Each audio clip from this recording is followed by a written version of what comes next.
Well, this will probably be one of my infamous short video responses. You know, okay, so issues. Abortion, first of all. Okay, I haven't really said too much on that subject. I guess it's sort of obvious if people have seen any of my videos what I think.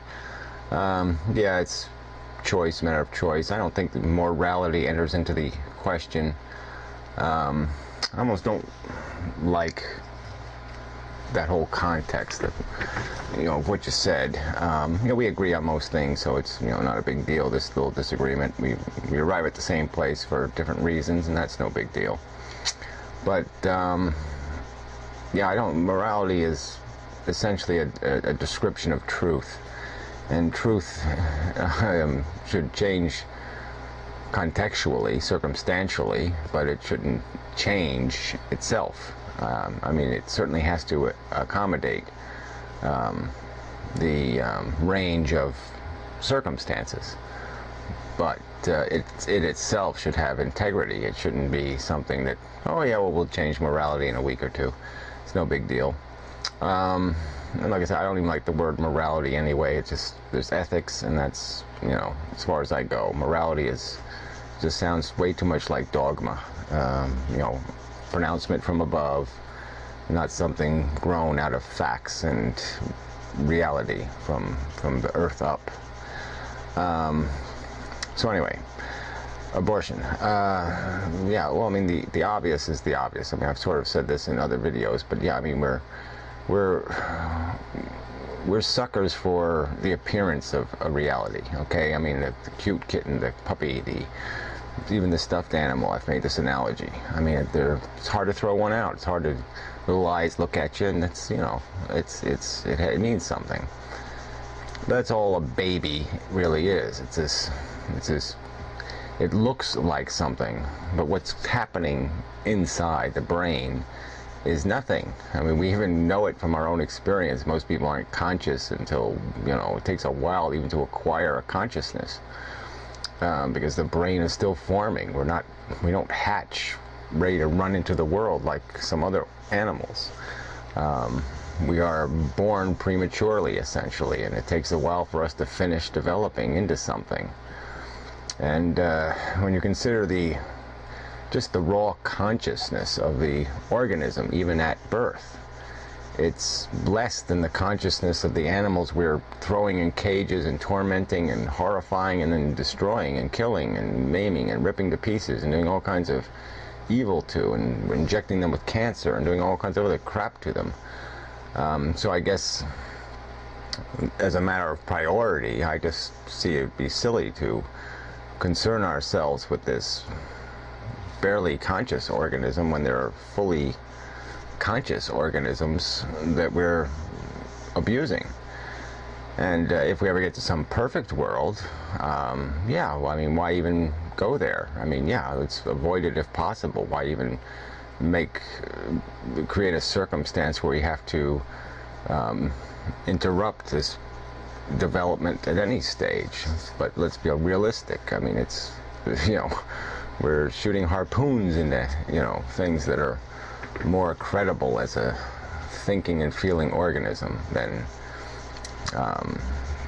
babies, human babies, whether in the womb or outside of the womb. So anyway, then the death penalty. I hit that one since you did too. Yeah, my problem with it is just the language of it. Death penalty. Let's get away from that. Let's call it a put down policy or a put to sleep policy. You know, we're dealing with mad dogs, so to speak. You don't sit there and death penalty a mad dog. It's just the whole idea of people who commit these crimes are crazy, essentially. Either rationally crazy and their logic is so broken, or their brains are fucked. And you know, yeah, I mean, just accept the defeat, accept the fact that we can't repair the damage done, we can't fix it, and let's just humanely minimize our losses. And so we just get rid of this brokenness that we really can't fix. And there's no point in trying to fix some brokenness. And that's this simple fact. I mean, if something's too broken, it's too broken. You got a $10 toaster and it's broken, you throw it out, you buy a new one. And that's an appropriate point of view. But like I say, as long as they're going to call it a death penalty, I'm not going to like it, just from the wording of it. And as long as it's going to be revenge and punitive, fuck that. That's for morons. That's for idiots. I'm not going to go there. And so what it represents has to change for me to say I'm for it. And I'd also like somebody to have the guts to put their name on the death warrant and to say that if I'm making a mistake, that I'm going to be responsible for it, that I'll accept that I've murdered someone or I've killed them wrongly, and that I should pay a price for that. There should be something to discourage me. There should be a penalty or a punishment that's going to discourage me from harming somebody in that way. So maybe if governors will sign these death warrants and then be subject, if they are found to may have made a mistake, that every penny they own is taken away from them, they're thrown on the street or whatever the penalty is, that they pay a price for making a mistake. Because it's a serious matter, especially when you got these corrupt courts and everything else. This is, death penalty is unrevocable. You can't fix it. You can't let the guy out in 5 years. You can't undo it. So it's got to be done right.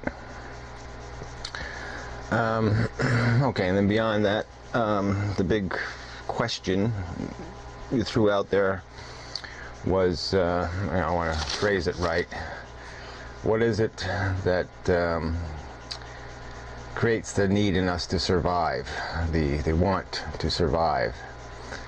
And well, to me it's pretty simple. I mean, it's a function of biology. It's a function of the mechanics of the physics of the living organism, the reproducing organism. The first mission of a reproducing compound, the thing that's going to make it succeed as a reproducing organism, as a reproducing compound, is going to be living long enough to reproduce. I mean, it's got to do that first. It's got to have that built into the mechanism, that it has some capacity to build itself up to the point where it can reproduce and then does this reproducing. And then obviously there's going to be a balance to that in the long term. Over billions of years of evolution, there's going to have to be a check to the longevity issue, just because organisms will overpopulate themselves and they'll die if they don't have a built-in function to die. So that's the other balance to that.